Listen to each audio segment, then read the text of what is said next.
Hello guys, welcome to JRF edusites channel. Friends, जैसे कि हम एमपी स्पेशल सीरीज देख रहे हैं, तो आज हम इसी क्रम में मध्य प्रदेश की भौगोलिक संरचना, जो कि geographical structure of the Madhya Pradesh state, इसको देखेंगे। सो लेट्स स्टार्ट। ओके, और इसको आप एक अपनी सुविधा के लिए मैं क्या कहूँगी कि आप इसकी स्पीड भी थोड़ा सा बढ़ा सकते हैं। ठीक है, 1.5 या 1.25। Okay, so let's start. Madhya Pradesh की भूवैज्ञानिक दृष्टि से किसका भाग है?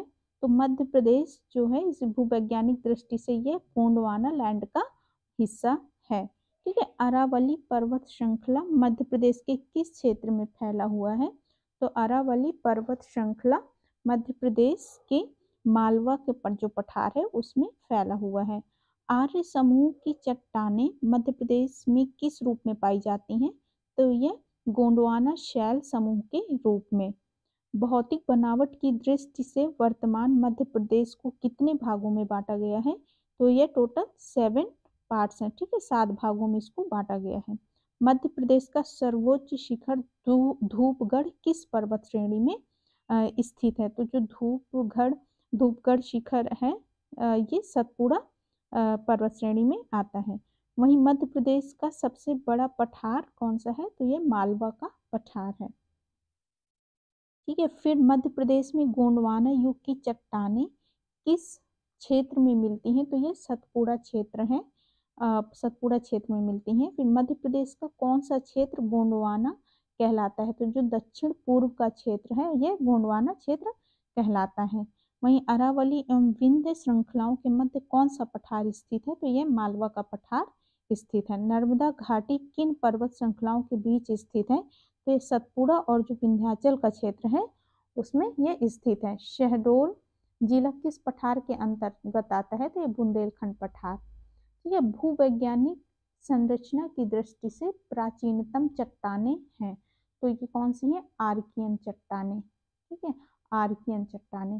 कर्क रेखा मध्य प्रदेश के किस पठार को 2 भागों में विभाजित करती है? जो मालवा का पठार है। ठीक है, फिर मध्य प्रदेश की सबसे ऊंची चोटी धूपगढ़ स्थित है कहाँ?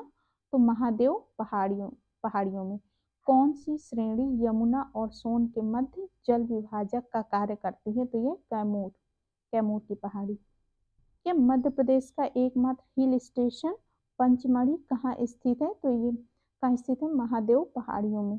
मध्य प्रदेश का कौन सा शहर सिंधु गंगा के मैदान में है? तो ये ग्वालियर में है। ठीक है, फिर ये मध्य प्रदेश का मैप है, इसको हम देखते हैं। ये मध्य प्रदेश का मैप है। ये जो पठार और चोटियां हैं इसको मतलब कितने हिस्सों में डिवाइड किया गया है उस आधार पे है। जैसे कि ये पूरा मध्य प्रदेश का हमारा मैप आ जाता है। जो उत्तर में ये वाला हिस्सा क्या आ जाता है? मध्य भारत का पठार। ठीक है, फिर ये इधर बुंदेलखंड का पठार, फिर यहाँ पे ये मालवा का पठार क्षेत्र आता है, यहीं ये रीवा पन्ना का पठार आता है, फिर ये नर्मदा सोन घाटी है। ठीक है, ये नर्मदा सोन घाटी है, ये मालवा के पठार को 2 भागों में जैसे विभाजित करती है। फिर ये है सतपुड़ा का प्रदेश और ये बघेलखंड का प्रदेश। तो आइए ये जो पठार के बारे में कुछ इंपॉर्टेंट फैक्ट्स हैं उनको भी देख लेते हैं। ठीक है, मध्य भारत का पठार, इसको जो है सरसों की हांडी के नाम से भी जाना जाता है। ठीक है, तो इस क्षेत्र की औसत ऊंचाई लगभग 500 मीटर है। इस पठार के मध्य चंबल घाटी स्थित है जो पठार से 300 मीटर गहरी है। यहाँ प्रवाहित होने वाली नदियों में उत्खात भूमि अथवा बीहड़ों का निर्माण किया है, जिसके कारण यह स्थल भारत के सबसे बड़े बीहड़ क्षेत्र में परिवर्तित हो गया है और इसे चंबल का उपाद्र प्रदेश भी कहते हैं। ठीक है, ये मध्य भारत का पठार उसके बारे में है। फिर जो मालवा का पठार है ये मध्य प्रदेश का सबसे बड़ा पठार है, मालवा का पठार। ठीक है, ये वाला हिस्सा जो आता है। फिर मालवा का पठार की जो औसत ऊंचाई है ये 500 मीटर है तथा प्रदेश के अधिकांश नदियों का उद्भव यहाँ से हुआ है, इसलिए इस पठारी प्रदेश को नदियों का मायका कहा जाता है। कर्क रेखा इस पठार के मध्य से गुजरती है। यह पठार नर्मदा व चंबल के मध्य जल विभाजक का कार्य करता है। फिर वहीं मालवा की जलवायु को चीनी यात्री फाहियान ने विश्व की सर्वश्रेष्ठ जलवायु कहा था।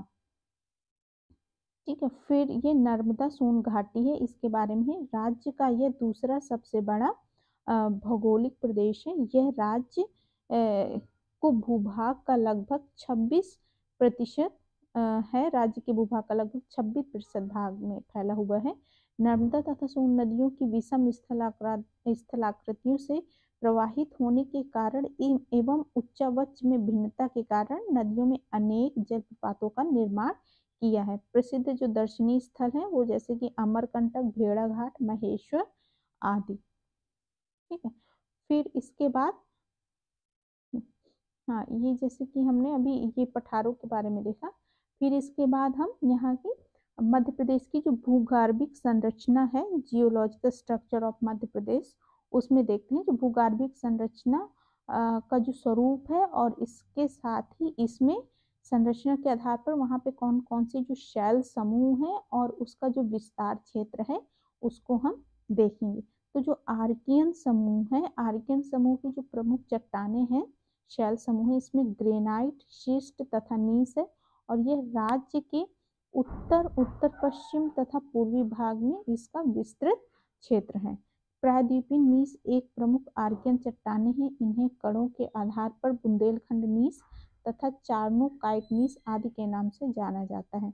वहीं धारवाड़ चट्टानें स्लेट, शिस्ट, नीस, ग्रेनाइट, फाइलाइट एवं क्वार्टजाइट हैं। राज्य के ये दक्षिण पूर्व हिस्से में हैं। ठीक है। फिर धारवाड़ क्रम की चट्टानें 3 समूहों शिल्पी क्रम, सकोली क्रम, सौसर क्रम में विस्तृत हैं, जिसमें शिल्पी क्रम बालाघाट, जबलपुर, छिंदवाड़ा में, सकोली क्रम जबलपुर में तथा सौसर क्रम छिंदवाड़ा जिलों में विस्तृत है। वहीं कुड़प्पा चट्टानें, तो कुड़प्पा चट्टानों को हम देखते हैं, इसमें शैल, क्वार्टजाइट, स्लेट, चूना पत्थर एवं बलुआ पत्थर। ठीक है। कुड़प्पा क्रम की चट्टानें बिजावर एवं ग्वालियर उपक्रम में विस्तृत हैं। बिजावर उपक्रम चट्टानों का विस्तार जो है मध्य प्रदेश के पन्ना, छतरपुर जिलों में विस्तृत है। ये ग्वालियर उपक्रम की चट्टानों ग्वालियर में विस्तृत हैं। विंध्यन क्रम की चट्टानें, ये बलुआ पत्थर, सजावटी पत्थर, चूना पत्थर। ठीक है। विंध्यन क्रम की चट्टानों में कौन कौन से आते हैं ये पत्थर जो है? बलुआ पत्थर, सजावटी पत्थर, चूना पत्थर। इनका विस्तार जो है नर्मदा के उत्तर में जो राज्य के दमोह जिले में स्थित है। विंध्यन पर्वत श्रृंखला उत्तरी मैदान एवं प्रायद्वीपीय भाग के मध्य विभाजक का कार्य करती है, जिसकी सबसे ऊंची चोटी सद्भावना शिखर है और इसकी जो ऊंचाई है वो 752 मीटर है। विंध्यन क्रम की चट्टानों को 2 प्रक्रमों में विभाजित किया गया है। निचले विंध्यन क्रम का विस्तार राज्य के उत्तर पूर्व में सोन घाटी में हुआ है तथा ऊपरी विंध्यन क्रम के 3 उपक्रमों में कैमूर उपक्रम का विस्तार पन्ना, सतना, रीवा जिले में रीवा उपक्रम का विस्तार है तथा कैमूर उपक्रम के उत्तर पश्चिम में सागर, पन्ना सागर, पन्ना, दमोह आदि जिलों में भंडेर के उपक्रम का विस्तार है। यहाँ विंध्यन श्रेणी के पश्चिम सतना, सागर, दमोह जिले में विस्तृत है। गोंडवाना क्रम में हम देखते हैं तो गोंडवाना क्रम में हमारे औषाधिकरण के कारण कोयले का निर्माण हुआ है। यह राज्य के सिंगरौली, सीधी, शहडोल एवं छिंदवाड़ा, सिवनी जिलों में ये इसका विस्तृत क्षेत्र पाया जाता है। गोंडवाना क्रम की चट्टानों में निचले एवं ऊपरी गोंडवाना क्रम में पाई जाती हैं। तालचर उपक्रम निचला गोंडवाना क्रम में राज्य के पूर्वी क्षेत्र कोयले का विस्तार है, सिंगरौली, सीधी, शहडोल। वहीं ऊपरी गोंडवाना क्रम 2 भागों में, महादेव उपक्रम जिसमें कोयले के भंडार छिंदवाड़ा, सिवनी, नरसिंहपुर में, और वह जबलपुर उपक्रम में कटनी व जबलपुर में कांग्लोमेरेट, चूना पत्थर आदि के निक्षेप पाए जाते हैं। ठीक है। फिर वहीं जना पाव चोटी किस क्षेत्र का भाग है? तो ये मालवा का जो पठार है उसका भाग है। नर्मदा के पूर्वी छोर और सतपुड़ा के पूर्वी छोर किस स्थान पर मिलते हैं? तो ये अमरकंटक क्षेत्र में। ठीक है। अमरकंटक में मिलते हैं। चंबल बेसिन में सबसे उत्तरी जिला कौन सा है? तो मुरैना है। नर्मदा घाटी और विंध्य के दक्षिणी भाग के पश्चिमी भाग में स्थित क्षेत्र कहलाता है निमाड़ क्षेत्र। मध्य प्रदेश का कौन सा शहर इंडो गंगेटिक मैदान में आता है? तो ये ग्वालियर। बुंदेलखंड पठार की सबसे ऊंची चोटी कौन सी है? तो बुंदेलखंड पठार सबसे ऊंची चोटी सिद्ध बाबा चोटी है। मध्य प्रदेश को उत्तर में उपजाऊ घाटी और रोलिंग पहाड़ियों को क्या कहा जाता है? तो ये बुंदेलखंड।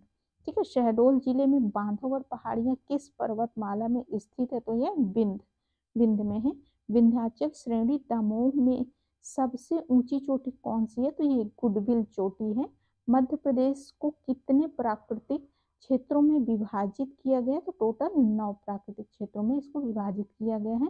ये रीवा पन्ना पठार मध्यवर्ती पहाड़ी इलाके के कौन से क्षेत्र स्थित है? तो यह उत्तर पूर्वी। किस क्षेत्र में स्थित है? तो यह उत्तर पूर्वी क्षेत्र में स्थित है। एक भूवैज्ञानिक दृष्टिकोण से मध्य प्रदेश का सबसे प्राचीन भूभाग कौन सा है? तो गोंडवाना भूमि। मध्य प्रदेश की किस पहाड़ी को सतपुड़ा की रानी कहा जाता है? तो पंचमढ़ी को। मध्य प्रदेश के किस जिले को दक्षिण का द्वार कहा जाता है? तो यह बुरहानपुर। तथा विंध्यन कगार का दक्षिण भाग है भांडेर पठार। सतपुड़ा क्षेत्र में स्थित श्रेणियों में पश्चिम से पूर्व की ओर उनकी स्थिति को दर्शाने वाला क्रम कौन सा है? तो पश्चिम से पूर्व। ठीक है, पश्चिम से पूर्व वाले क्षेत्र में हमारा क्यों पश्चिम से पूर्व को जाता है। तो इसमें हमारे हैं बड़वानी की पहाड़ियां, महादेव श्रेणी तथा मैकाल श्रेणी। फिर मध्य प्रदेश की कुछ प्रमुख चोटियां हैं और चोटियों को ऊंचाई देख लेते हैं। तो धूपगढ़ चोटी जो कि 1350 मीटर है, ये महादेव पर्वत श्रेणी में स्थित है। सिद्ध बाबा, इसकी जो ऊंचाई है 1172 मीटर है, ये भांडेर श्रेणी में है और बुंदेलखंड की सर्वोच्च चोटी है। अमरकंटक की पहाड़ी, इसकी जो ऊंचाई है 1124 मीटर, मैकाल में स्थित है, मैकाल श्रेणी में। अमरकंटक की पहाड़ी जिसकी ऊंचाई 1124 मीटर है और ये मैकाल में स्थित है। ठीक है, अमरकंटक की पहाड़ी मैकाल में। सिगार चोटी 881 मीटर इसकी ऊंचाई है, विंध्याचल में स्थित है। जनापाव पहाड़ी ये विंध्याचल में ही है। धार की पहाड़ी इसकी ऊंचाई 828 मीटर है, विंध्याचल पर्वतमाला में। और धजारी चोटी 810 मीटर ऊंचाई है और ये विंध्याचल में ही स्थित है। गुडविल चोटी इसकी ऊंचाई 752 मीटर है और विंध्याचल दमोह में स्थित है। ओके, तो आपके लिए इतना ही। Thank you, bye bye.